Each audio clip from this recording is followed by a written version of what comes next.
नमः ॐ विष्णुपदाय कृष्णपृष्ठाय भूतले श्रीमते भक्तिवेदान्त स्वामिनि इति नामिनि। नमस्ते सरस्वती देवे गौरवाणी प्रचारिणी निर्विशेष शून्यवादी शाश्वत देशतारिणी।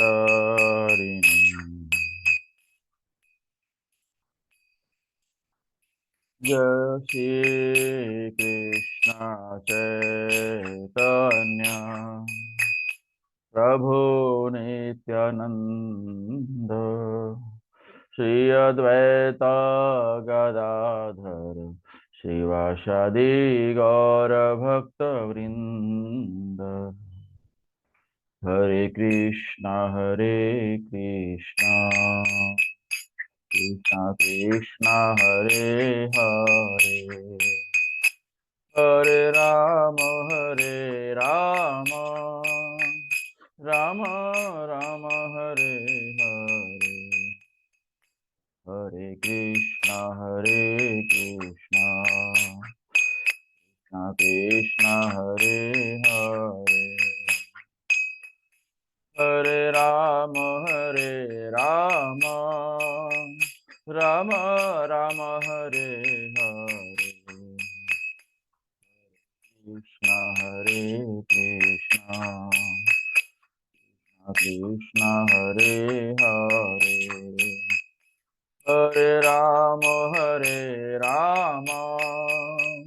Ram Ram Hare Hare Hare Krishna Krishna Krishna Hare Hare Hare Ram Ram Ram Hare Hare Hare Krishna Hare Hare Hare Ram Ram Ram Hare Hare Hare Krishna Krishna Krishna Hare Hare Hare Ram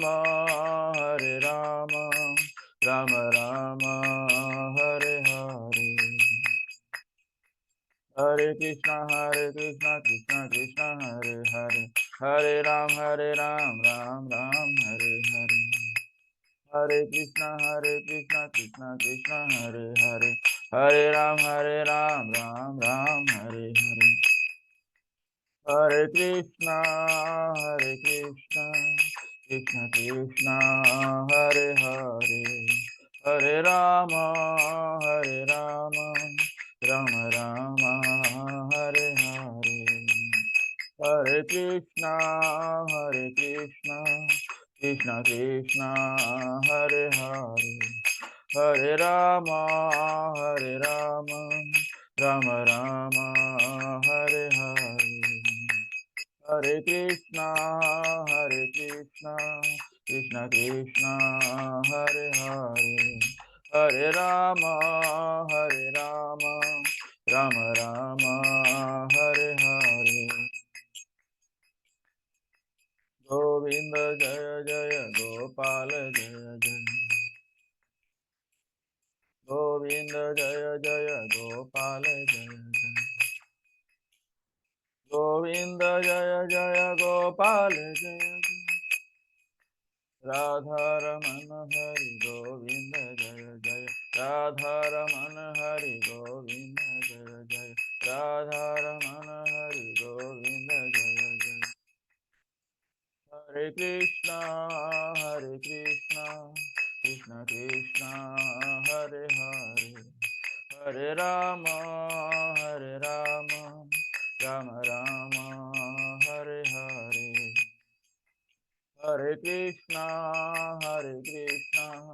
Krishna Krishna Hare Hare Hare Ram Ram Rama Hare Hare Hare Krishna Krishna Krishna Hare Hare Hare Ram Ram Ram Hare Hare Hare Krishna Krishna Krishna Hare Hare Hare Ram Ram Ram Hare Hare Hare Krishna Krishna Krishna Hare Hare Hare Rama Rama Rama Hare Hare Hare Krishna Krishna Krishna Hare Hare Hare Rama Rama Rama Hare Hare Jaya Radha Girdhari Radhe Jaya Radha Girdhari Radhe Jaya Radha Gopinath Radhe Jaya Radha Gopinath Radhe Jaya Radha Rasa Bihari Radha Rasa Bihari Radhe Jaya Radha Rasa Bihari Radha Rasa Bihari Radhe Jaya Radha Madan Mohan Radha Madan Mohan Radhe Jaya Radha Madan Mohan Radha Madan Mohan Radhe Jaya Radha Kunja Bihari Radha Kunja Bihari Radhe Jaya Radha Kunja Bihari Radha Kunja Bihari Radhe Jai Jagannath Jai Baladeva Jai Subhadra Jai Jagannath Jai Baladeva Jai Subhadra Jagannath Swami Nayana Pathagami Bhavatu Jagannath Swami Nayana Pathagami Bhavatu Jaya Jaya Prabhupada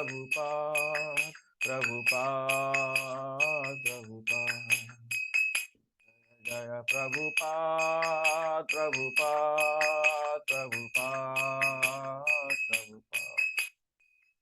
Jaya Jaya Gurudev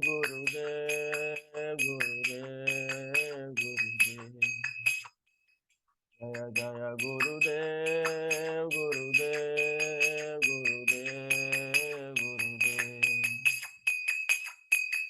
Jaya Jaya Gaur Hari Bol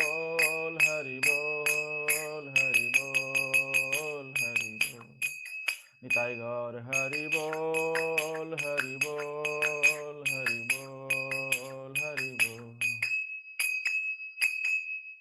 बोले हरि नाम संकीर्तन की जय शिला प्रभुपाद की जय निताई गौर प्रेमानंदे हरि हरि बोल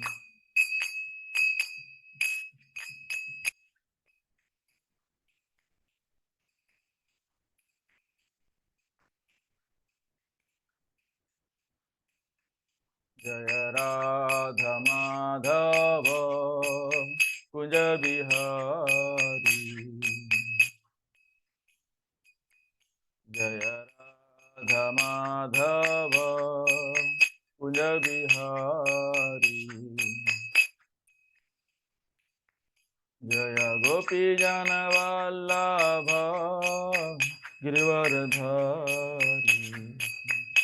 जय गोपी जन वल्लभ गिरिवरधारी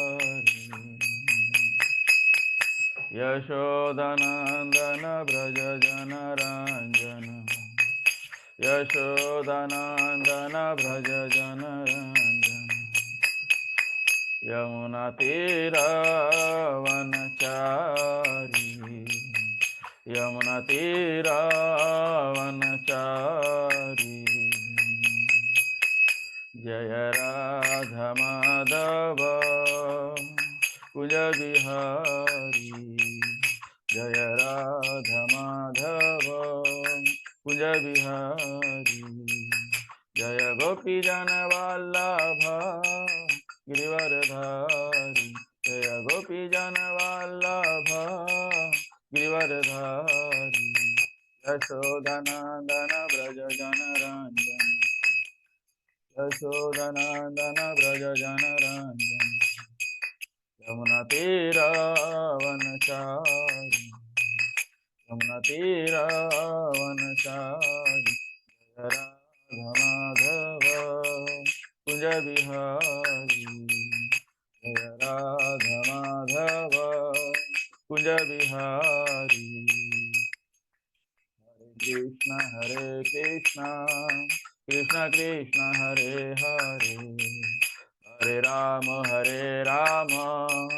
राम राम हरे हरे हरे कृष्ण कृष्ण कृष्ण हरे हरे हरे राम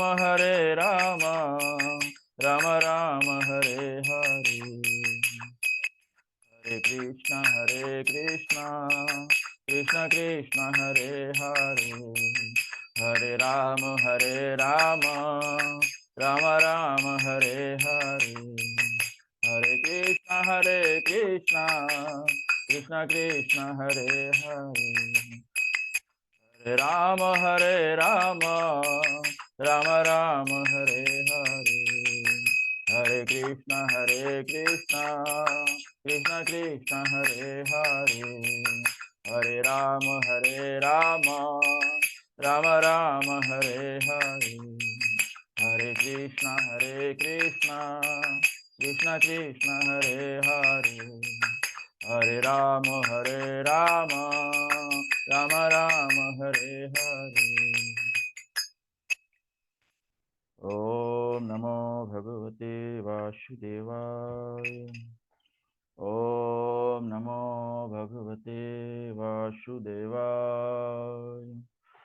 ओम नमो भगवते वासुदेवाय ओम नमो भगवते वासुदेवाय नारायणं नमस्कृत्य नरं चैव नरोत्तमं देवीं सरस्वतीं व्यासं ततो जयम् उदीरयेत नष्टप्रायेषु अभद्रेषु नित्यं भागवत सेवया भगवतीम् उत्तमश्लोके भक्तिर्भवति नैष्ठिकी।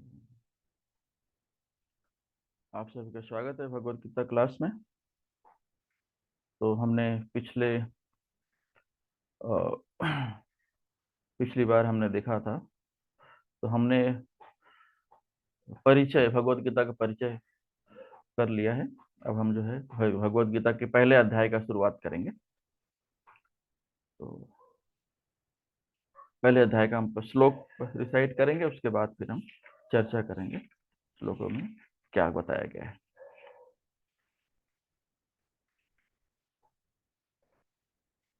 अध्याय 1, कुरुक्षेत्र के युद्ध स्थल में सैन्य निरीक्षण।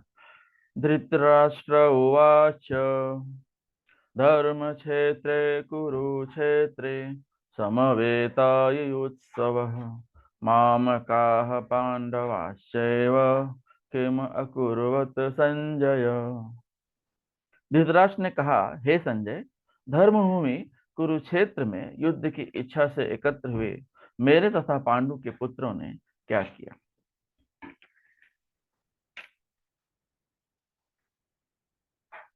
1.2 संजय उवाच दृष्ट्वा तु पाण्डवानीकं व्यूढं दुर्योधनस्तदा आचार्यम् उपसंगम्य राजा वचनम अब्रवीत।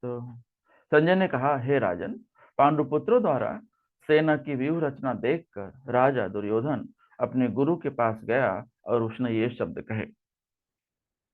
1.3 पश्येताम पांडुपुत्राणाम आचार्यं महतिं च मूं व्यूढ़ाम द्रुपद पुत्रेण तव शिष्येण धीमता। हे आचार्य, पांडुपुत्रों की विशाल सेना को देखें जिसे आपके बुद्धिमान शिष्य द्रुपद के पुत्र ने इतने कौशल से व्यवस्थित किया है। 1.4 अत्र सूरा महेश्वासा भीमार्जुन समायुधि युयुधानो विराटश्च द्रुपदश्च महारथाः। इस सेना में भीम तथा अर्जुन के समान युद्ध करने वाले अनेक वीर धनुर्धर हैं, यथा महारथी युयुधान, विराट तथा द्रुपद। 1.5 धृष्टकेतुश्चेकितानः काशीराजश्च वीर्यवान् पुरुजित् कुन्तीभोजश्च शैव्यश्च नरपुंगवः। इनके साथ ही धृष्टकेतु, चेकितान, काशीराज, पुरुजित, कुंतीभोज तथा शैव्य जैसे महान शक्तिशाली योद्धा भी हैं। 1.6 युधामन्युश्च विक्रांत उत्तमौजाश्च वीर्यवान् सौभद्रो द्रौपदेयाश्च सर्व एव महारथाः। पराक्रमी युधामन्यु, अत्यंत शक्तिशाली उत्तमौजा, सुभद्रा का पुत्र तथा द्रौपदी के पुत्र, ये सभी महारथी हैं। 1.7 अस्माकं तु विशिष्टाये तान्निबोध द्विजोत्तम नायका मम सैन्यस्य संज्ञार्थं तान् ब्रवीमि ते। किंतु हे ब्राह्मण श्रेष्ठ, आपकी सूचना के लिए मैं आपकी से अपनी सेना के उन नायकों के विषय में बताना चाहूंगा जो मेरी सेना को संचालित करने में विशेष रूप से निपुण हैं। 1.8 भवान् भीष्मश्च कर्णश्च कृपश्च समितिं जयः अश्वत्थामा विकर्णश्च सौमदस्तिस्तथैव च। मेरी सेना में स्वयं आप, भीष्म, कर्ण, कृपाचार्य, अश्वत्थामा, विकर्ण तथा सोमदत्त का पुत्र भूरिश्रवा आदि हैं जो युद्ध में सदैव विजयी रहे हैं। 1.9 अन्ये च बहवः शूरा मदर्थे त्यक्तजीविताः नानाशस्त्रप्रहरणाः सर्वे युद्ध विशारदाः। ऐसे अनेक वीर भी हैं जो मेरे लिए अपना जीवन त्याग करने के लिए उद्यत हैं। वे विविध प्रकार के हथियारों से सुसज्जित हैं और युद्ध विद्या में निपुण हैं। 1.10 अपर्याप्तं तदस्माकं बलं भीष्माभिरक्षितं पर्याप्तं त्वइदं एतेषां बलं भीमाभिरक्षितं। हमारी शक्ति अपरिमेय है और हम सब पितामह द्वारा भली भांति संरक्षित हैं, जबकि पांडवों की शक्ति भीम द्वारा भली भांति संरक्षित होकर भी सीमित है। 1.11 अयनेषु च सर्वेषु यथा भागम अवस्थिताः भीष्मम् एवाभिरक्षन्तु भवन्तः सर्व एव हि। अतएव सैन्य व्यूह में अपने अपने मोर्चे पर खड़े रहकर आप सभी भीष्म पितामह को पूरी पूरी सहायता दें। 1.12 तस्य संजयन् हर्षं कुरु वृद्धः पितामहः सिंहनादं विनोदश्चैः शंखं दद्मो प्रतापवान। तब कुरुवंश के वयोवृद्ध परम प्रतापी एवं वृद्ध पितामह ने सिंह गर्जना की सी ध्वनि करने वाले अपने शंख को उच्च स्वर से बजाया, जिससे दुर्योधन को हर्ष हुआ। 1.13 ततः शंखाश्च भैर्यश्च प्रणवानक गोमुखाः सहसैवाभ्यहन्तश्च शब्दस्तु मूलोऽभवत्। तत्पश्चात शंख, नगाड़े, बिगुल, तुरही तथा सींग सहसा एक साथ बज उठे। वह संवेद स्वर अत्यंत कोलाहलपूर्ण था। हरे कृष्ण। ओम अज्ञानतिमिरान्धस्य ज्ञानाञ्जनशलाकया चक्षुरुन्मीलितं येन तस्मै श्रीगुरुवे नमः। श्रीचैतन्यमनोभीष्टं स्थापितं येन भूतले स्वयं रूपः कदा मह्यं ददाति स्वपदान्तिकं। वन्देऽहं श्रीगुरु श्रीयुतपदकमलं श्रीगुरून् वैष्णवांश्च।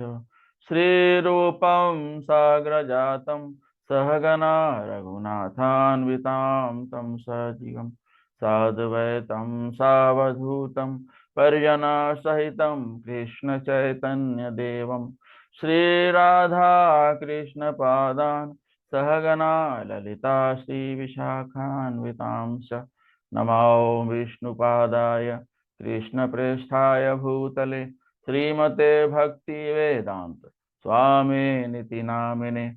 नमस्ते सारस्वते देवे गौरवाणी प्रचारिणे निर्विशेष शून्यवादी पाश्चात्य देश तारिणे।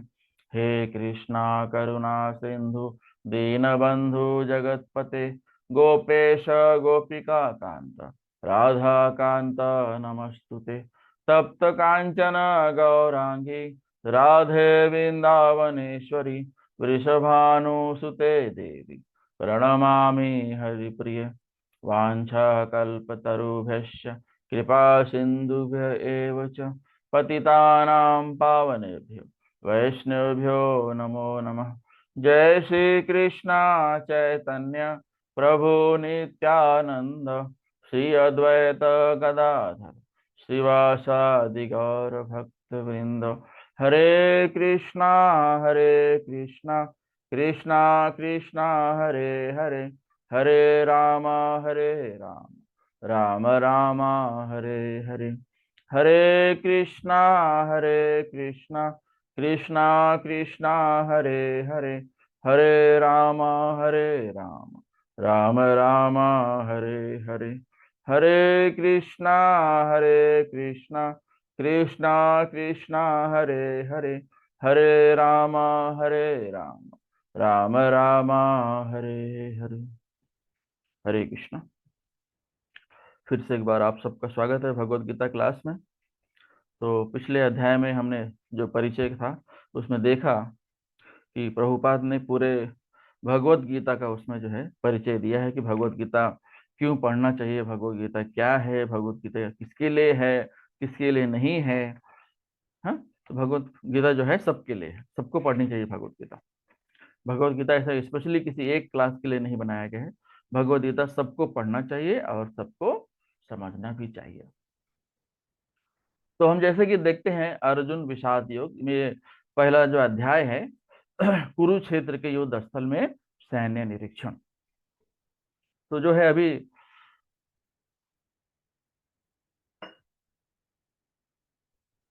युद्ध जो है सुनिश्चित हो गया है। सबने कोशिश किया कि युद्ध ना हो। भगवान कृष्ण स्वयं गए दुर्योधन के दरबार में धृतराष्ट्र को समझाने, दुर्योधन को समझाने, लेकिन दुर्योधन ने एक नहीं मानी। भगवान कृष्ण ने जो है प्रस्ताव रखा कि भाई जो है 5 पांडव हैं तो 5 गांव जो छोटे छोटे गांव हैं उन्हें दे दीजिए, वो अपना राज करेंगे। लेकिन दुर्योधन जो है भ्रष्ट बुद्धि पापी बोलते हैं, उसने एक सुई के बराबर, सुई के नोक के बराबर भी भूमि देने से इनकार कर दिया। तो भगवान की लीला है, युद्ध जो है अवश्यम भावी हो गया।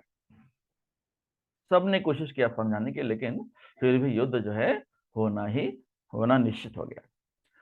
जब युद्ध होना निश्चित हो गया तो सभी जो है कौरव पांडव सब इकट्ठा हुए कुरुक्षेत्र में। अब ये जो कुरुक्षेत्र का महत्व है यही ये पहले वाले श्लोक में बताया गया है। कुरुक्षेत्र का महत्व क्या है ये पहले श्लोक में हम देखेंगे। 1.1 धृतराष्ट्र उवाच धर्म क्षेत्रे कुरुक्षेत्रे समवेतायुत्सवः मामकाः पांडवाश्चैव किम अकुर्वत संजय। धृतराष्ट्र ने कहा, हे अर्जुन, हे संजय, धर्मभूमि कुरुक्षेत्र में युद्ध की इच्छा से एकत्र हुए मेरे तथा पांडु के पुत्रों ने क्या किया। तो यहाँ पर जो है धृतराष्ट्र को मालूम है कि ये कुरुक्षेत्र है, और कुरुक्षेत्र में क्या होगा, कुरुक्षेत्र जो है धर्मभूमि मानी जाती है, जहां पर देवता भी आने के लिए तरसते हैं, और वहां पर जो है देवता आते हैं वहां पूजा करने के लिए, पाठ करने के लिए, वेद पढ़ने के लिए, वेद पाठ करने के लिए, और सभी बाकी लोग भी वहां पर जाते हैं। तो जो है यहाँ पर हम ये शुरुआत करने से पहले हम जरा देखेंगे कि कुरु फैमिली में कौन कौन है। अभी कुरु और पांडव ये दोनों अलग नहीं है। पांडव भी जो है कुरु वंश के ही हैं, कुरु वंश ही है, पांडव वंश कुछ नहीं है।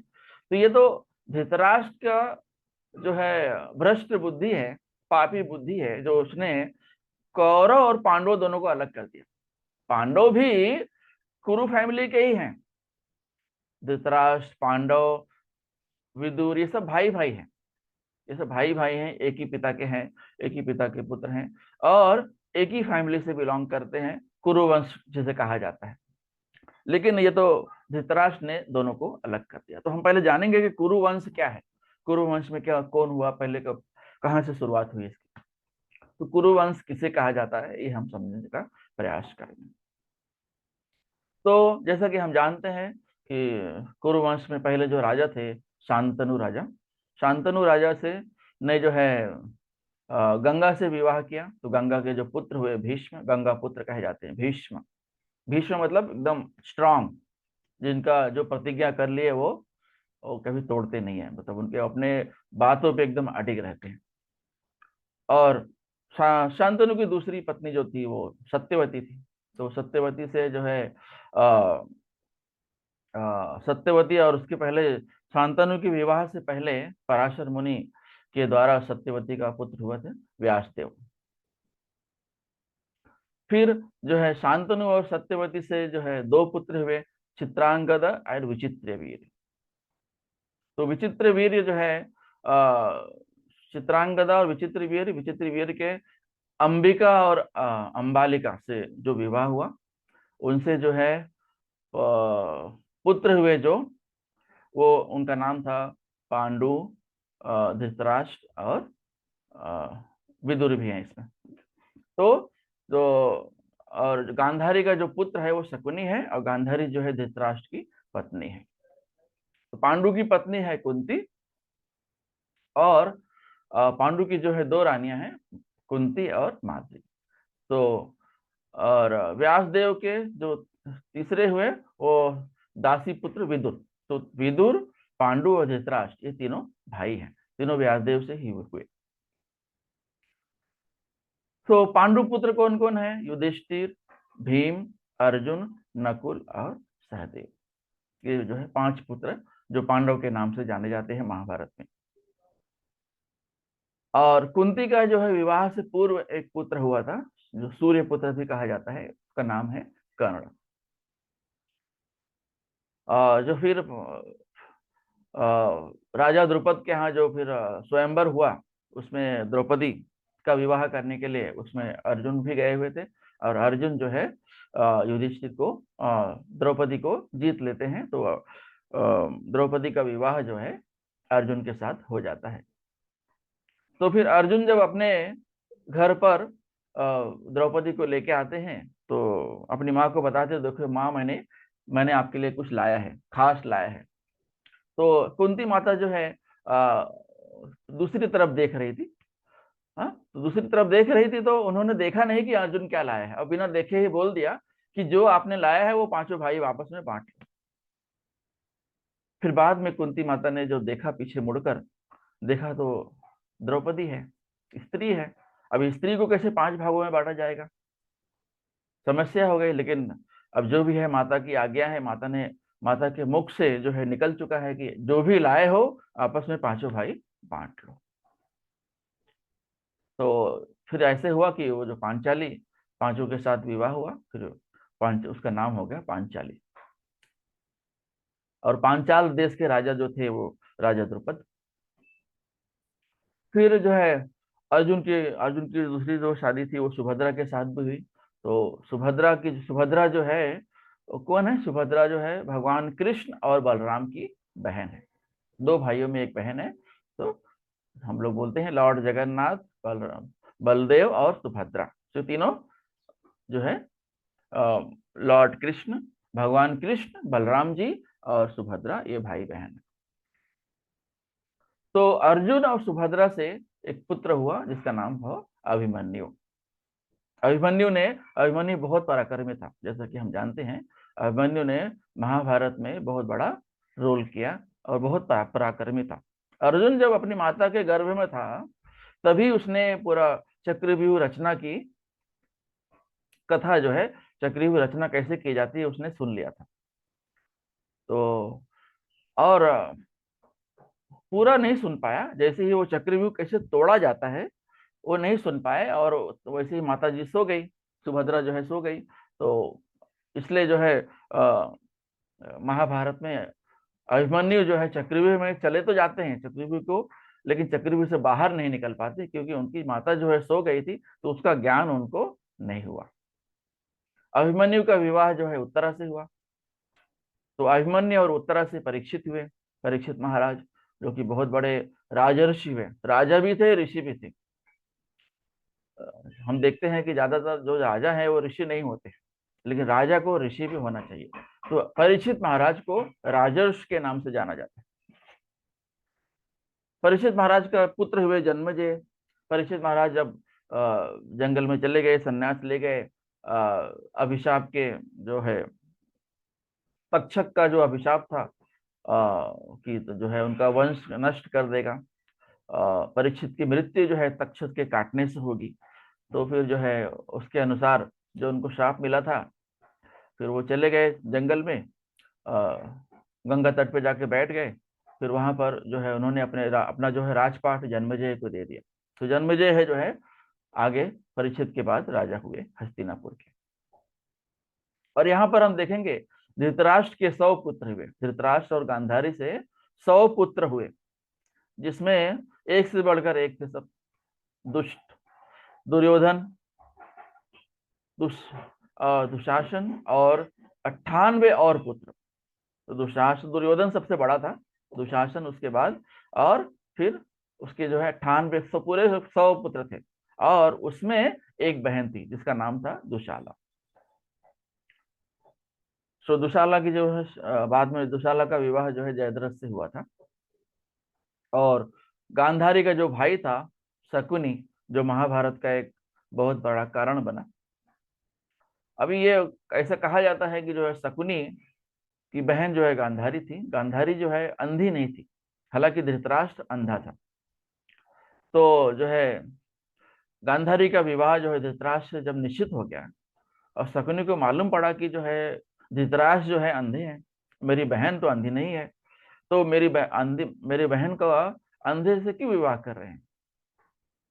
लेकिन जो है बीच में भीष्म पितामह थे, भीष्म पितामह ने कह दिया कि जो है गांधारी का विवाह धृतराष्ट्र से होगा तो कोई उसको टाल नहीं सकता है। तो भीष्म से सभी डरते थे। तो शकुनी ने प्रण लिया कि जो है मेरी बहन अंधी नहीं है और एक अंधे के साथ विवाह जबरदस्ती किया जा रहा है। तो फिर उसने प्रण लिया कि मैं जो है कुरु वंश का नाश का कारण बनूंगा, मैं जो है इनका वंश खत्म कर दूंगा। तो उसने प्रण लिया और उसी वही प्रण की वजह से जो है ये जो है पाशा का गेम हुआ, और इसकी वजह से जो है ये खेल खेला गया शतरंज का, और फिर जो है उसमें पांडव हार गए। अब शकुनी जो भी था वो चीटिंग मास्टर था, उसने चीटिंग किया, चीटिंग करके जीता वो, पांडव हार गए। हालांकि पांडव खेलना नहीं चाहते थे, लेकिन वो जब एक राजा का आदेश होता है कि नहीं भाई आपको खेल में भाग लेना ही है, तो फिर राजा के आदेश को टाला नहीं जा सकता है। तो जो है विधि का विधान है, भगवान की लीला है। जो है भगवान को जो है बुराई को समूल नष्ट करना था। भगवान जिसके लिए अवतरित हुए थे, भगवान को जो अवतार होता है वो धर्म की रक्षा के लिए होता है, अपने भक्तों को दर्शन देने के लिए आते हैं, अपने भक्तों को बचाने के लिए आते हैं। और अपने भक्तों को बचाने के पीछे चाहे उन्हें शत्रुओं को मारना ही क्यों न पड़े, वो सब जो है सेकेंडरी है, लेकिन प्राइमरी जो है, प्रथम जो है भगवान का अवतरण का कारण है अपने भक्तों को दर्शन देना, धर्म की रक्षा करना।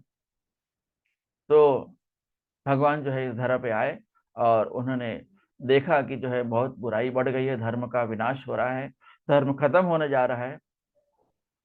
ग्लानिर्धर्म भवति भारत, तो जब जब धर्म की हानि होती है भगवान इस धरा पे आते हैं या फिर अपने अनुयायियों को भेजते हैं। अगर उनके अनुयायियों से काम नहीं हुआ तो फिर वो जो है खुद आते हैं इस धरा पर। तो ये जो है कुरु फैमिली है। और ये भगवत गीता जो है 3 पार्ट में डिवाइड है, 3 भागों में, 3 हिस्सों में बटा हुआ है। तो अध्याय 1 से 6 जो है उसे कर्मयोग जाना जाता है, और अध्याय 7 से 12 जो है भक्ति योग कहा जाता है, और अध्याय 13 से 18 जो है उसे ज्ञान योग कहा जाता है। इस तरह भगवत गीता जो है कर्म योग, भक्ति योग और ज्ञान योग में बटा हुआ है। अब हम देखेंगे कि यहाँ भक्ति योग जो है बीच में है। तो भक्ति योग को जो है कर्म योग और ज्ञान योग से प्रोटेक्शन मिला हुआ है, इसलिए भक्ति योग सुरक्षित है। तो कर्म योग पहले अध्याय 1 से 6, बीच में भक्ति योग 7 से 12, और सबसे लास्ट जो है ज्ञान योग 13 से 18। अभी ये जो है भक्ति योग बीच में क्यों है? तो भक्ति जो है हमारे आचार्य कहते हैं कि ये एक रहस्य है, ये बहुत सीक्रेट मामला है, इसलिए उसे जो है कर्म योग और ज्ञान योग से संरक्षण प्राप्त है। और भक्ति योग जो है, जो भक्ति है, ये जो है सारे ग्रंथों का सार है। चाहे वेद ले लो, पुराण ले लो, कितने भी स्क्रिप्चर ग्रंथ, महापुराण, श्रीमद् भागवतम, भगवत गीता, जो भी ले लो, सबका उद्देश्य यही है कि भगवान की सेवा करना, भगवान की शरण में जाना, भगवान कृष्ण की सेवा करना, हरे कृष्ण महामंत्र का जप करना, यही सारे वेदों का रहस्य है, वेदों का सार है। तो अगर कर्म योगा और जो है ज्ञान योग ये डेड है, एकदम मरे हुए के समान है अगर भक्ति योग नहीं है तो, इसलिए भक्ति योग को जो है कर्म योग और ज्ञान योग से संरक्षण प्राप्त है। तो अक्सर क्या होता है, जो चीज रहस्यमयी होती है हम उसको ओपन नहीं करते हैं। ओके, इसलिए हम लोग क्या करते हैं, इसलिए हमने भक्ति को बीच में रखा है। तो हमने रहस्य को अगर बताना ही पड़े तो बात अलग है, लेकिन जो चीज रहस्यमयी होती है हम उसको सीक्रेट रखते हैं, हम उसको छुपा के रखते हैं। तो यहाँ पर भक्ति जो है रहस्यमयी है, और उसे कर्म योग और ज्ञान योग से संरक्षण, प्रोटेक्शन प्राप्त है। जैसे कि जब एक राजा चल रहा होता है तो आप देखेंगे कि उसके आगे पीछे जो है सेना चल रही होती है, तो सेना के द्वारा उसे आगे पीछे दाएं बाएं चारों तरफ से उसे प्रोटेक्शन प्राप्त होता है राजा को। उसी तरह भक्ति योग जो है ये सारे योगों का राजा है, भक्ति योग जो है सारे योगों का राजा है। तो इसे जो है बाकी योगों से इसे संरक्षण मिला है, चाहे वो अष्ट सिद्धियां हो या फिर कोई मिस्टिक योग हो, जितने भी योग हैं सबका उद्देश्य जो है भक्ति है, भगवान की शरण में जाना, भगवान की सेवा करना। और श्रील प्रभुपाद ने जो भी अपना भगवत गीता लिखा है, भगवान ने जो भी श्रील प्रभुपाद ने जो भी कमेंट किया है, उसमें से ज्यादातर उनके जो कमेंट्स हैं वो कहाँ से मिलते हैं? श्रील बलदेव विद्याभूषण, मुख्यतः जो है श्रील बलदेव विद्याभूषण, उसके बाद श्रील विश्वनाथ चक्रवर्ती ठाकुर, और उसके बाद श्रीपाद रामानुजाचार्य और श्रीधर स्वामी। ये चारों आचार्यों के जो आचार्यों ने जो स्क्रिप्चर लिखा है, जो ग्रंथ लिखा है प्रभुपाद ने, वो सब रेफर करके भगवत गीता में वो सब, मतलब आपको चाहिए चारों का पढ़ने की जरूरत नहीं है। श्रील प्रभुपाद का भगवत गीता भी पढ़ लिया तो आपको और कोई किताब पढ़ने की जरूरत नहीं है, क्योंकि वो सारे चीजें आपको इसमें मिल जाएंगी। अभी भगवत गीता में 700 श्लोक हैं, तो उसमें से एक श्लोक जो है धृतराष्ट्र ने कहे हैं। पहला श्लोक जो हमने अभी देखा, धर्म क्षेत्र कुरुक्षेत्र, और बाकी जो है संजय ने 41 श्लोक कहे हैं, 41 श्लोक संजय के द्वारा कहे गए हैं, और अर्जुन ने जो है 84 श्लोक कहे हैं, और भगवान कृष्ण ने जो है 574 श्लोक कहे हैं। इस तरह हम देखेंगे कि 0.1% धृतराष्ट्र का है, 5.9% जो है संजय के द्वारा कहे गए हैं, 12% अर्जुन ने कहे हैं, और 82% जो है लॉर्ड कृष्ण, भगवान कृष्ण के द्वारा श्रीमुख से कहे गए हैं। इस तरह भगवत गीता में हम देखेंगे तो पूरे 700 श्लोक हैं। अभी अध्याय 1 में हम देखेंगे कि जो है 2 सेक्शन है, ए और बी। तो पहला जो सेक्शन है 1.1 से 1.27, मतलब पहले श्लोक से लेकर 27वें श्लोक, जिसमें आ, भगवान जो है इसमें जो है प्रिपरेशन ऑफ वार, युद्ध की तैयारी के विषय में बताया गया है। युद्ध की तैयारी कैसी चल रही है, दोनों ओर कौन कौन सी सेना है, कौन कौन से योद्धा हैं, अर्जुन क्या सोच रहा है। अर्जुन अपने रथ को भगवान को क्यों कहा कि चलो हमारे मेरे रथ को जो है बीच में लेके चलो, ताकि मैं देख सकूं एक बार मेरे परिजनों को युद्ध के पहले। युद्ध के बाद पता नहीं क्या होने वाला है, कोई भी जीत सकता है, कोई भी हार सकता है, क्योंकि जब युद्ध होता है तब ये निश्चित नहीं होता कि कौन जीतेगा कौन हारेगा। हालांकि ये सबको पता है कि भगवान जिस तरफ है उसी की जीत होगी। जहां भगवान है वहीं माता लक्ष्मी है। तो माता लक्ष्मी कौन है? ये भाग्य की देवी है, तो फॉर्चून की देवी है। तो भाग्य की देवी जहां होंगी उसी का विजय होगा, ये सबको पता है। हाँ, लेकिन हम जनरली देखते हैं कि जब युद्ध होता है तो हमें ये पता नहीं होता कि किसकी जीत होगी किसकी हार होती, कौन मरेगा कौन बचेगा। इसलिए एक अर्जुन भी एक व्यक्ति है हमारे जैसा। हालांकि वो महान व्यक्ति है, महान भक्त है भगवान का, हमसे काफी गुना अलग है। हम तो कलयुग के हैं, हमारे अंदर कितने सारे पाप भरे हुए हैं, हम अशुद्ध हैं। लेकिन अर्जुन जो है शुद्ध था। भगवान जिसके दोस्त है वो अशुद्ध कैसे हो सकता है? तो अर्जुन जो है भगवान का परम भक्त है। तो श्लोक नंबर 1 से 27 तक युद्ध की तैयारी के बारे में चर्चा की गई है, और श्लोक नंबर 28 से 46 तक जो है अर्जुन के बहुत सारे संशय है। भाई अब जिसके सामने उसका परिवार ही खड़ा हो उससे युद्ध करने के लिए, उसे संशय होगा ही कि मैं युद्ध क्यों कर रहा हूँ, मैं इनको मार के राजा बनने वाला हूँ। मैं जब राजा बनूंगा तो मैं देखूंगा कि मेरे मेरे सब संबंधी सगे संबंधी तो मरे जा चुके हैं, मुझे कौन देखेगा कि मैं राजा बना हूं। अगर मैं इनको मार के भी राजा बन जाऊं तो मुझे कोई देखने वाला तो नहीं है। जब मैं राजा बन जाऊंगा तो मेरी प्रजा में कोई चाहिए, मेरे सगे संबंधी रहेंगे ही नहीं है, तो मुझे खुशी कैसी होगी? मैं किसके लिए लड़ूं, किसके लिए मैं किसको मारूं? इससे अच्छा है कि मैं जंगल में चला जाऊं। तो ये सब अर्जुन के जो है संशय है, संदेह है। तो ये श्लोक नंबर 28 से 46 में बताया गया है, और इस अर्जुन के संदेह को भगवान ने कैसे दूर किया, अर्जुन को भगवान ने कैसे तैयार किया युद्ध करने के लिए, यही भगवत गीता में बताया गया है, जिसे 3 भागों में डिवाइड किया गया है, कर्म योग, भक्ति योग और ज्ञान योग। तो हम एक एक करके चर्चा करेंगे। अब श्लोक नंबर 1 से 27 में क्या क्या है, तो 1 से 13 जो है, 1 से 13 में जो है संजय धृतराष्ट्र को बताते हैं कि दुर्योधन वहां पर जाके क्या क्या कर रहा है।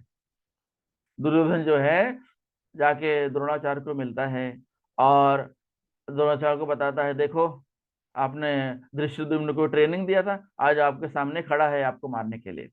उसकी सेना देखिए, उसकी सेना का क्या क्या स्ट्रेंथ है, क्या क्या मजबूती है, कितने वो लोग बल, कितने योद्धा हैं उसकी तरफ लड़ाई के लिए। ये जो है, हालांकि वो जो है द्रोणाचार्य तो गुरु है, उनको सब पता है। उनको ये भी पता है कौन जीतने वाला है कौन हारने वाला है। उनको ये भी पता है कि क्या अधर्म है क्या धर्म है। फिर भी जो है यहाँ पर और दुर्योधन जो है राजा का रोल कर रहा है कि मैं राजा हूं। तो गुरु के सामने आप कभी राजा नहीं होते हो। गुरु गुरु होता है, गुरु सबसे बड़ा राजा है। तो आपको गुरु के सामने अपना राजस नहीं दिखाना चाहिए। लेकिन फिर भी घमंडी आदमी है, भ्रष्ट बुद्धि है, दुर्बुद्धि है दुर्योधन। दुर्योधन से दुर्बुद्धि भी होता है, तो उसकी जो है भ्रष्ट है। तो इसके लिए वो गया द्रोणाचार्य के सामने अपना बखानने के लिए कि देखो धृष्टद्युम्न तुम्हारे सामने खड़ा है, तुमने इसको ट्रेनिंग दिया था, आज वो तुमको मारने वाला है, आज तुम्हारे ऊपर ये तीर चलाएगा। तो धृष्टद्युम्न का भी स्टोरी है, वो हम देखेंगे क्या स्टोरी है। उसके बाद में जो है सब अपना अपना शंख बजाने लगते हैं। ये जो है श्लोक नंबर 1 से 13 में बताया गया है। और 14 से 19 में क्या बताया गया है कि जहां पर कृष्ण है उसी की विजय होने वाली है। तो जब कृष्ण अपना शंख बजाते हैं तो वो क्या होता है, मतलब इसका मतलब है कि जो है विजय उसी तरफ है।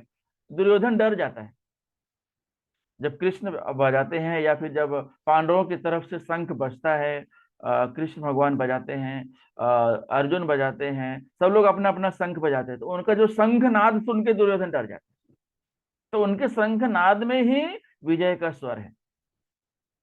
जहां भगवान है विजय वहीं होने वाली है, जहां लक्ष्मी माता है विजय वहीं होने वाले है। तो उनके शंखनाद सुनकर ही जो है दुर्योधन डर जाता है, उसका जो है दिल जो है, उसका हृदय जो है विचलित हो जाता है। और श्लोक नंबर 20 से 27 तक फिर अर्जुन क्या बोलता है, फिर डर अर्जुन जो है, अब तो लड़ाई का समय आ गया है, अर्जुन के मन में बहुत सारे संदेह हैं। अब वो संदेह को कैसे दूर किया जाए, तो उसने भगवान कृष्ण को रिक्वेस्ट किया, निवेदन किया कि हे भगवान, हे कृष्णा, मेरा जो रथ है वो दोनों सेनाओं के बीच में लेके चलो, क्योंकि अभी युद्ध होने वाला है, कौन मरेगा कौन बचेगा मुझे पता नहीं है, तो मैं एक बार उनको देखना चाहता हूँ, मेरे सगे संबंधी जो मुझसे युद्ध करने के लिए आए हैं। ये जो है श्लोक नंबर 20 से 27 में बताया गया है। अब हम देखेंगे पहला श्लोक, अध्याय 1। अध्याय 1, कुरुक्षेत्र के युद्ध स्थल में सैन्य निरीक्षण। धृतराष्ट्र उवाच धर्म क्षेत्रे कुरुक्षेत्रे समवेतायुत्सवः मामकाः पांडवाश्चैव किम अकुर्वत संजय। धृतराष्ट्र ने कहा, हे संजय, धर्मभूमि कुरुक्षेत्र में युद्ध की इच्छा से एकत्र हुए मेरे तथा पांडु के पुत्रों ने क्या किया। तो यह पहला जो श्लोक है धृतराष्ट्र ने कहा है, और यही श्लोक धृतराष्ट्र का है भगवत गीता में, पहला श्लोक धृतराष्ट्र का। तो अभी ये यहाँ पर पहले श्लोक में धर्म क्षेत्र एक शब्द आया है। कुरुक्षेत्र जो है, कुरुक्षेत्र को धर्म क्षेत्र भी कहा जाता है, जहां देवता भी पूजा पाठ करने के लिए आते हैं, जहां वेदों का उच्चार होता है, वो धर्म भूमि है। तो धृतराष्ट्र के मन में संशय है, संदेह है कि ये लोग जो है धर्म क्षेत्र में युद्ध करने जा रहे हैं। मेरा पुत्र दुष्ट है, अंधा है, मैं अंधा हूं, मेरे पुत्र भी अंधे हैं, तो ये जो मेरे पुत्र हैं धर्म क्षेत्र में युद्ध करने जा रहे हैं। तो उसे डर इस बात का है कहीं ऐसा ना हो कि ये लोग धर्म क्षेत्र में जाए और कॉम्प्रोमाइज कर लें कि नहीं अब मुझे, उनका मन बदल जाए कि नहीं अब मुझे युद्ध नहीं करना है। तो धृतराष्ट्र को इस बात का डर है, मतलब धृतराष्ट्र चाहता है कि युद्ध हो और मेरे बेटे, मेरे जो है कौरव जो है विजयी हों, ये धृतराष्ट्र के मन में है। लेकिन उसका डर इस बात का है कि मेरे बेटे तो दुर्बुद्धि के हैं, लेकिन अगर धर्म क्षेत्र में कहीं एंटर किए और उनका मन बदल गया कि नहीं अब युद्ध नहीं करना है, अब जो है सब वापस हो जाएगा, उस इस बात का डर है। और उसको दूसरी बात का ये है, खुशी इस बात की है कि धर्म क्षेत्र है, पांडव जो है धर्मी है, वो तो वर्चुअस है, गुणवान है, तो धर्म क्षेत्र में जाने के बाद कहीं हो सकता है वो अपना ये जो है युद्ध जो है वापस ले लें कि नहीं अब युद्ध नहीं करना है, तो मेरा बेटा जो है अपने आप विजयी हो जाएगा, कौरव विजयी हो जाएंगे, पांडव जो है पराजय हो जाएंगे, तो जो है मेरा बेटा जो है दुर्योधन राजा बन जाएगा। तो ये एक तरफ उसको दुख है, एक तरफ खुशी है, यही सब चल रहा है। फिर क्या होता है तो फिर ये सब सोच के वो एक क्वेश्चन पूछता है कि क्या हो रहा है, संजय को पूछ रहा है, उसके मन में डाउट है लेकिन वो संजय को पूछ रहा है। अब संजय में जो है, संजय कौन है, संजय जो है व्यास के शिष्य हैं। तो व्यास जी ने संजय को जो है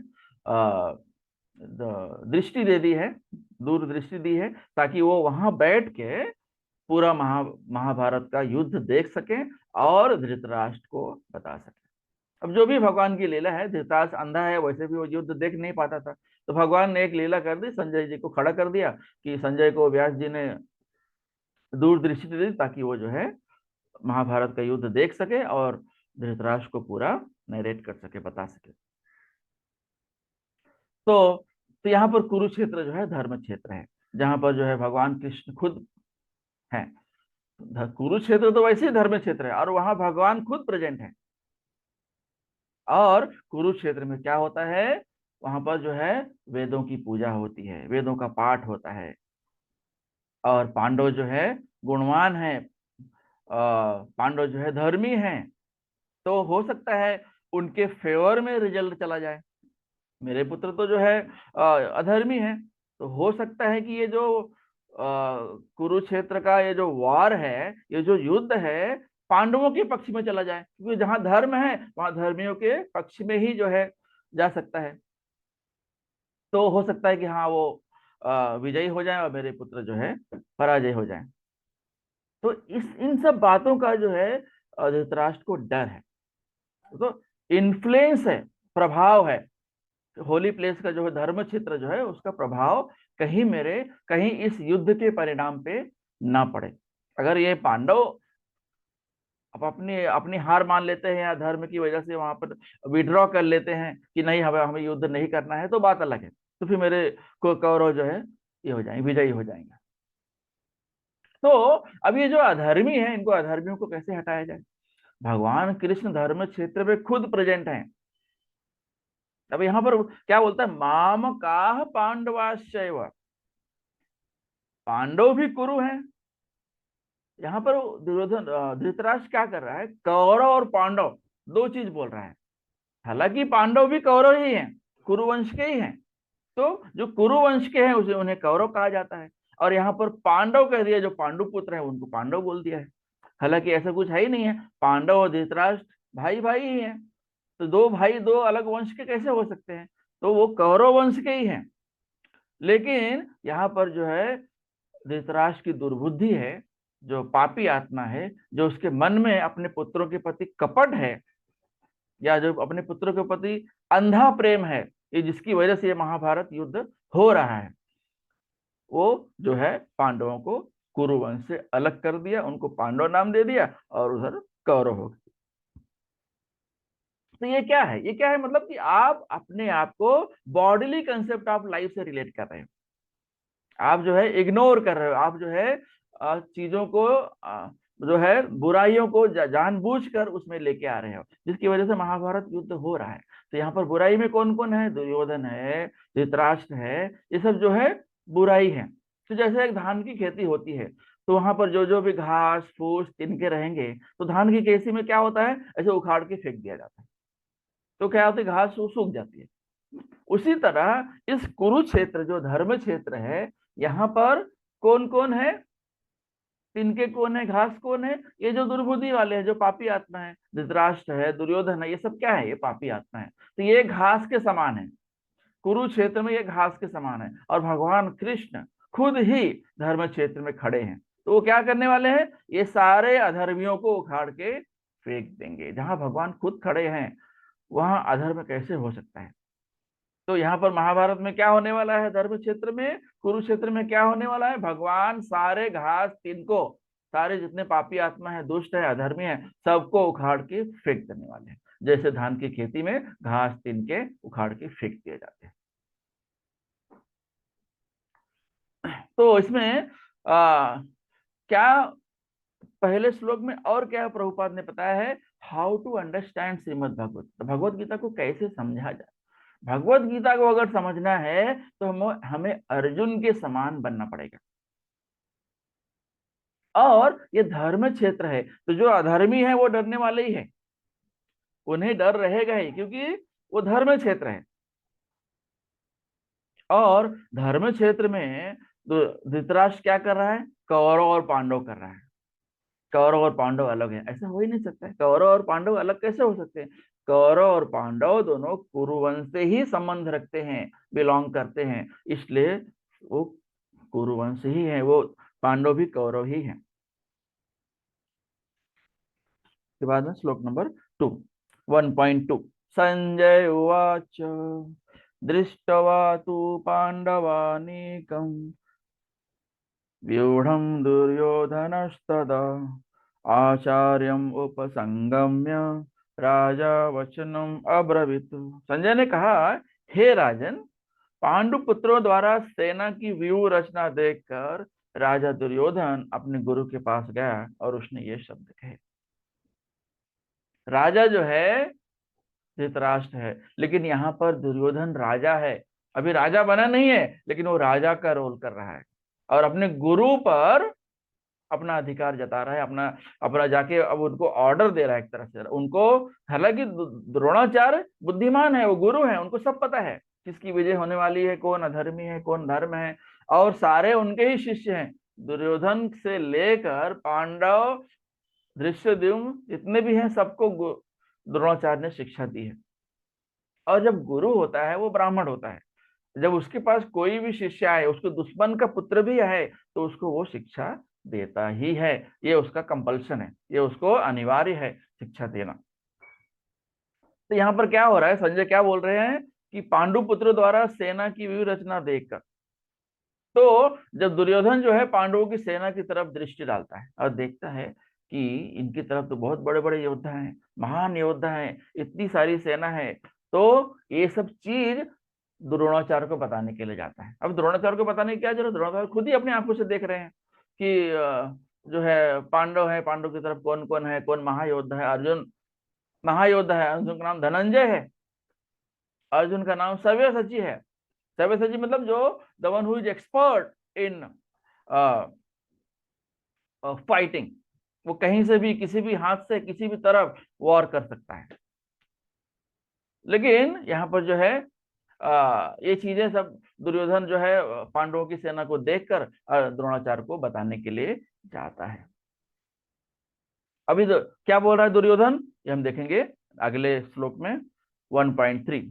पश्येताम पांडुपुत्राणाम आचार्य महतिम चमू व्यूढ़ाम द्रुपद पुत्रेण तव शिष्येण धीमता।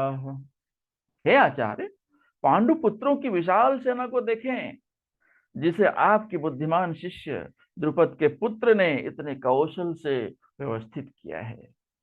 अब द्रुपद का पुत्र कौन है, धृष्टद्युम्न। अभी द्रुपद और द्रोणाचार्य में क्या संबंध है, तो ऐसा कहा जाता है कि जो है उसके पीछे एक कहानी है कि द्रुपद और द्रोणाचार्य जो है बचपन में दोस्त थे। तो दोस्त थे, लेकिन अभी द्रुपद द्रोणाचार्य जो है ब्राह्मण पुत्र थे, गरीब थे, और द्रुपद जो है राजा का पुत्र था।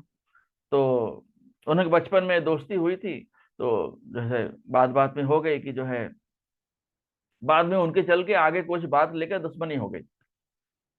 तो दुश्मनी ऐसे हो गई कि जो है फिर द्रुपद ने एक यज्ञ किया। उस यज्ञ से है जो है धृष्टद्युम्न और द्रौपदी, एक पुत्र और एक पुत्री का उत्पन्न हुआ। तो द्रौपदी जो है आगे चल के पांडवों से विवाह हुआ और पांचाली बनी, और धृष्टद्युम्न जो है, धृष्टद्युम्न का जन्म ही जो है द्रोणाचार्य को मारने के लिए हुआ। तो अब देखिए कि एक दोस्त जो है आगे चल के दुश्मनी करते हैं, और दुश्मनी का कारण यह होता है कि यो द्रुपद जो है यज्ञ करते हैं, यज्ञ से धृष्टद्युम्न का पैदा होता है, उत्पन्न होता है। और वही धृष्टद्युम्न जो है द्रोणाचार्य के ही स्कूल में जाके, विद्यालय में जाके पढ़ाई करता है। और द्रोणाचार्य जो है गुरु हैं, वो ब्राह्मण है, उनके स्कूल में जो भी आएगा उनको सिखाना ही पड़ेगा, ये अनिवार्य है। गुरु कभी ना नहीं बोल सकता कि मैं तुम्हें नहीं सिखाऊंगा। तो धृष्टद्युम्न को जो ट्रेनिंग दी गई वो द्रोणाचार्य ने ही दी। तो इस श्लोक में ये बताया गया है, अर्जुन जो है ताना मार रहा है द्रोणाचार्य को, देखो धृष्टद्युम्न आपने इसको ट्रेन किया था ना, आज वो आपके सामने खड़ा है आपको मारने के लिए, आपसे युद्ध करने के लिए। दुर्योधन को भी पता है कि धृष्टद्युम्न का जन्म जो है द्रोणाचार्य को मारने के लिए हुआ है, और द्रोणाचार्य को खुद को पता है कि धृष्टद्युम्न जो हुआ है यही मुझे मारेगा। तो एक तरह से उनको चेताने के लिए गया है, वो चिढ़ाने के लिए गया है, गुरु को चिढ़ा रहा है यहाँ पर दुर्योधन। पश्यताम पांडुपुत्राणाम आचार्यम महतिम चमू व्यूढ़ाम द्रुपद पुत्रेण तव शिष्येण धीमत। अब ये जो पांडवों की सेना है, पांडवों की सेना किसने बनाई, ये की है, तो उसको हेड कौन कर रहा है, धृष्टद्युम्न। और दुर्योधन की सेना का सेनापति द्रोणाचार्य। इस तरह से जो है दुर्योधन जो है उनको, द्रोणाचार्य को बता रहा है। 1.4। अभी कौन कौन महायोद्धा हैं इसके बारे में दुर्योधन आगे के श्लोकों में बोल रहा है। अत्र सूरा महेश्वासा भीमार्जुन समायुधि युयुधानो विराटश्च द्रुपदश्च महारथ। इस सेना में भीम तथा अर्जुन के समान युद्ध करने वाले अनेक वीर धनुर्धर हैं, यथा महारथी युयुधान, विराट तथा द्रुपद। कौन कौन है, युयुधान, विराट, द्रुपद। द्रुपद ही महारथी है, युयुधान है, विराट है, ये सब कौन है, ये सब जो है महारथी हैं। तो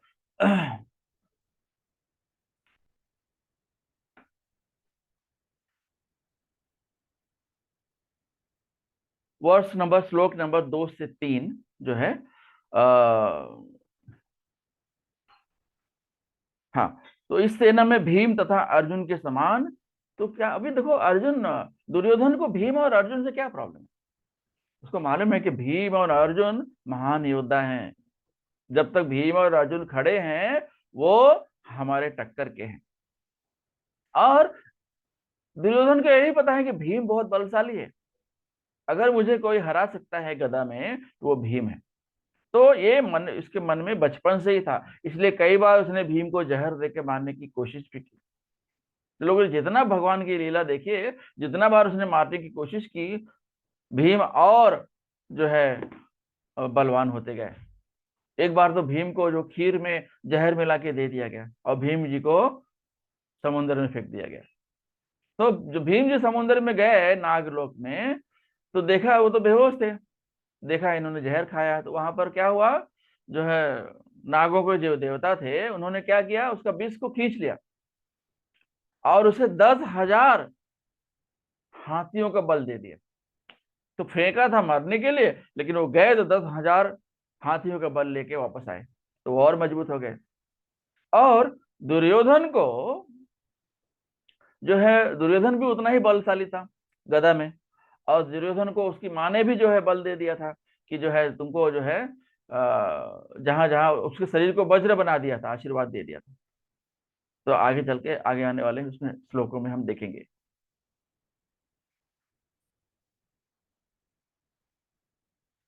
और उसके बाद जो है दुर्योधन के, हाँ, अभी जो यहाँ पर जो सेनाएं हैं, जो घोड़े हैं, तो उसमें कुछ टर्म्स है वो हम देखेंगे कि अक्षौहिणी सेना मतलब क्या होता है। अक्षौहिणी मतलब क्या होता है? तो वन अक्षौहिणी मतलब 21,000। एक अक्षौहिणी मतलब क्या होता है? एक एक अक्षौहिणी मतलब 21,870 रथ, 21,870 हाथी, 65,610 घोड़े, 1,09,350 पैदल चलने वाली सेना। एक अक्षौहिणी मतलब इतना होता है। ये महाभारत के आदि पर्व में 2.15 to 23 के बीच बताया गया है। अभी देखिए, पांडवों की सेना कितनी थी? 7 अक्षौहिणी। और कौरवों की सेना कितनी थी? 11 अक्षौहिणी। ओके, तो ऑल हम देखेंगे कि ऑलमोस्ट जो है डबल थी। कौरवों की जो सेना थी वो पांडवों से ऑलमोस्ट डबल थी। फिर भी देखो युद्ध जीत नहीं पाए वो, पांडवों की विजय हुई।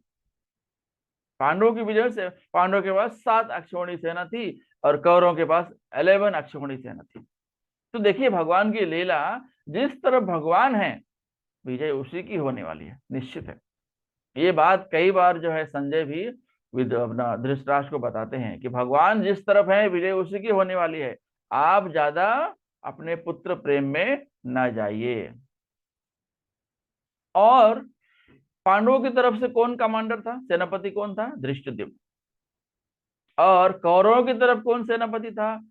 भीष्म थे, द्रोणाचार्य थे, कर्ण थे, शल्य थे, दुर्योधन थे, ये सब लोग थे। अच्छा, महारथी मतलब क्या होता है?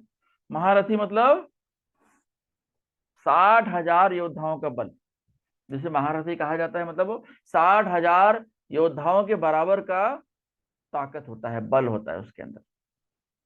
अब ये पांडवों की तरफ महारथी कौन है? अर्जुन। और कौरवों की तरफ महारथी कौन है? भीष्म, द्रोण, कर्ण, अश्वत्थामा। इतने सारे महारथी हैं, यहाँ पर खाली अर्जुन महारथी। अभी अतिरथी से मतलब क्या होता है? जिनके पास 10,000 योद्धाओं के बराबर का बल हो। इस तरफ कौन कौन है? युधिष्ठिर है, भीम है, धृष्टद्युम्न है, घटोत्कच है, सात्विकी है, युयुत्सु है। तो ये लोग कौन है? अतिरथीस। अतिरथीस मतलब जैसे महारथी 60,000 योद्धाओं के बराबर होता है, 60,000 योद्धाओं के बराबर बल होता है, उसी तरह अतिरथी जो होते हैं उन्हें 10,000 महारथियों के बराबर का बल होता है। तो इस तरफ जो है पांडवों की तरफ है युधिष्ठिर, भीम, धृष्टद्युम्न, घटोत्कच, सात्विकी और युयुत्सु। ये अतिरथी हैं, और एक महारथी एक ही है, अर्जुन। और कौरवों की तरफ कितने महारथी है? 5-6। भीष्म है, द्रोण है, कर्ण है, अश्वत्थामा है। और अतिरथी कौन है? युधिष्ठिर, भीम, धृष्टद्युम्न, घटोत्कच, सात्विकी, युधिष्ठिर, पांडवों की तरफ से। कौरव की तरफ से कौन है? शल्य है, सोमदत्त है, भूरिश्रव है, भागदत्त है, जयद्रथ है, कृतवर्मा है। ये सारे अतिरथी हैं। तो देखा जाए तो कौरवों की सेना जो है ज्यादा भी है, और उसकी तरफ जो है सेनापति भी ज्यादा मजबूत वाले हैं, और महारथी भी ज्यादा हैं, और अतिरथी भी ज्यादा हैं। तो अगर हम पांडवों की सेना से तुलना करें तो कौरवों की सेना काफी मजबूत है, और जीत के हकदार है, क्योंकि उस तरफ महारथी, अतिरथी, कमांडर सारे इंटेलिजेंट और योद्धा है, महान महान योद्धा है।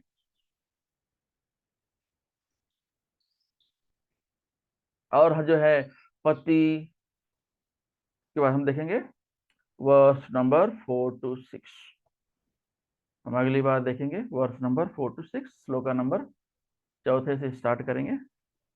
किसी का कोई प्रश्न है तो पूछ सकते हैं। श्रीमद् भगवद गीता की जय। शिल प्रभुपाद की जय। निताई गौर प्रेमानंदे। हरि हरि बोल।